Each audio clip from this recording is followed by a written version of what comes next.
नमस्कार, मैं GRS news के लिए गिरीश सिकरवार। बिहार में भले ही चुनाव आयोग ने फुल पेज का विज्ञापन देकर ये बताने का प्रयास किया है कि अब किसी भी मतदाता को जिनके पास कागज़ नहीं है, BLO को कुछ भी कागज़ देने की ज़रूरत नहीं। यानी कि अब एक तरह से माना जाए तो चुनाव आयोग अपने ही बनाए हुए जो नए नियम हैं उनको लेकर फंसता हुआ दिख रहा है। चुनाव आयोग ये कोशिश कर रहा है कि किसी तरह से ये न दिखे कि चुनाव आयोग की योजना बेकार थी और वो उसमें फेल होता हुआ दिख रहा है। BLO को ये तक बताया गया है कि वो सिर्फ फॉर्म भरें, अगर कोई कागज़ ना भी दे तब भी उस फॉर्म को वापस लेकर वो जमा करें। यानी कि चुनाव आयोग अभी भी ये दिखाने के फेर में है कि वो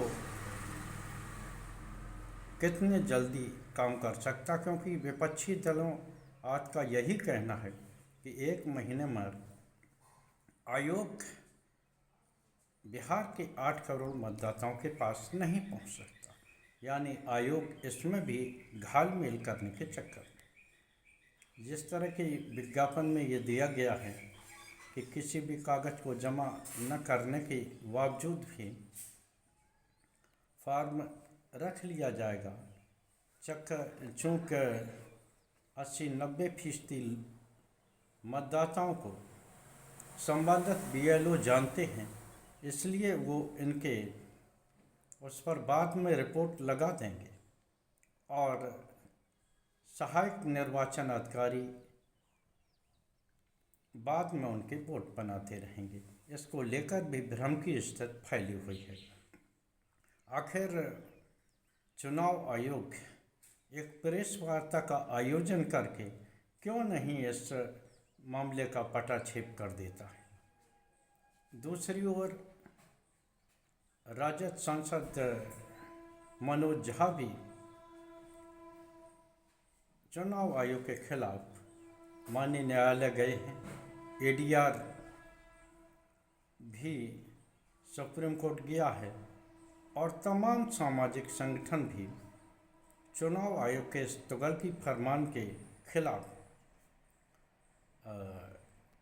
न्यायालय में पहुंचे हैं। 9 जुलाई को सुप्रीम कोर्ट ने सुनवाई के लिए इस मामले को हामी भरी है। देखना यह है कि 9 जुलाई को आखिर क्या निर्देश और आदेश माननीय न्यायालय की ओर से दिए जाते हैं। उधर इंडिया गठबंधन ने 9 जुलाई को सड़कों पर आंदोलन करने की घोषणा की है। बिहार में जिस तरह का कन्फ्यूजन चुनाव आयोग ने बनाया है उसकी ये परिणति होनी ही थी। पहले उन्होंने विपक्षी दलों से मिलने से इनकार किया, बाद में उन्होंने अपनी शर्तों पर नेताओं से भेंट की, लेकिन कोई ऐसी बात नहीं कही जिससे कि उनको विपक्षी दलों को राहत मिलती या ये लगता कि आयोग उनकी बात को गंभीरता से ले रहा है। लेकिन अब चूँकि मामला न्यायालय में है और दूसरी ओर बिहार में भी इस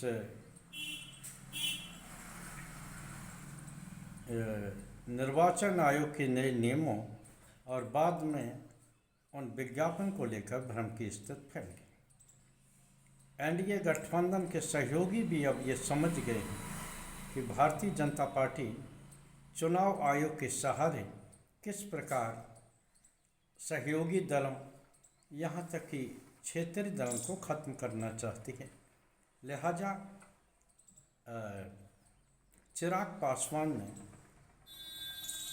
बिहार की सभी सीटों पर चुनाव लड़ने का ऐलान किया है। और हालांकि अन्य दलों ने अभी खुल कर नहीं कहा, लेकिन जिस प्रकार उपेंद्र कुशवाहा और जीतन राम मांझी ज़्यादा सीटों को लेने के लिए दबाव बना रहे हैं, देर सवेर वो भी अगर भारतीय जनता पार्टी इतना जाकर चुनाव लड़ने की कोशिश करें तो कोई आश्चर्य की बात नहीं होगी। मेरा ये सवाल है कि आखिर इन भ्रम से भारतीय जनता पार्टी को क्या फ़ायदा होने वाला? कहीं उसकी योजना विपक्षी दलों को बिहार में फंसा के अन्य कोई चीज़ करने की तो नहीं है, क्योंकि भारतीय जनता पार्टी जो दूसरों पर आरोप लगाती थी वो खुद अब लोगों को भटकाती है और कोई भी बड़ा मसला आने पर वो छोटे मसले की ओर ध्यान केंद्रित या यूँ कहिए कि ध्यान बंटवा देती है। देखना ये है कि बिहार के इस नूरा कुश्ती का आखिर क्या असर पड़ता है, क्या वास्तव में एनडीए में फूट पड़ी है या वो भी एक योजना के तहत इस तरह के बयान देकर विपक्षी दलों को वो फंसा रहे हैं या उनका ध्यान भटका रहे हैं। खैर जो भी हो, लेकिन संबंधित बीएलओ को जिस प्रकार की परेशानी हो रही है, बीएलओ अपने फार्म बांटते हैं तो कई जो मतदाता उनका फार्म लेने से इनकार करते हैं, ये कहते हुए कि उनके पास आधार और मतदाता पहचान पत्र के अलावा और कोई भी कागज़ नहीं है, तो और वो फार्म भी लेने से इनकार कर रहे हैं। अगर पूरे प्रदेश में यही स्थिति है, जैसा कि कुछ जगह से इस स्थिति का पता लगा और संबंधित बीएलओ ने ऑन कैमरा इस बात को बताया कि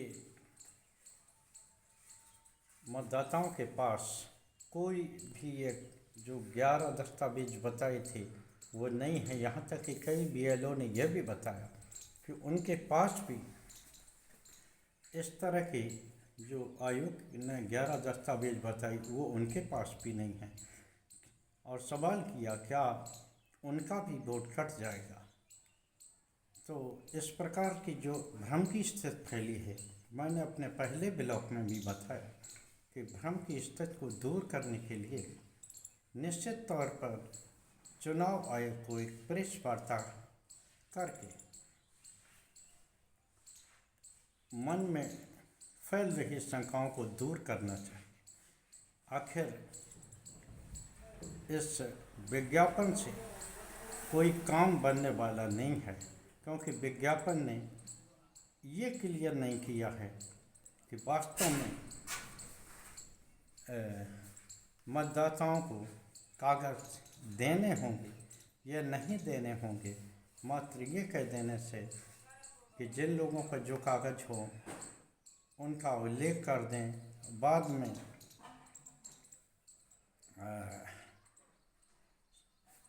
निर्वाचन पदाधिकारी उनमें रिपोर्ट लगा देंगे। ये फिर भ्रम की स्थिति फैली है। कहीं ऐसा तो नहीं हो कि चुनाव आयोग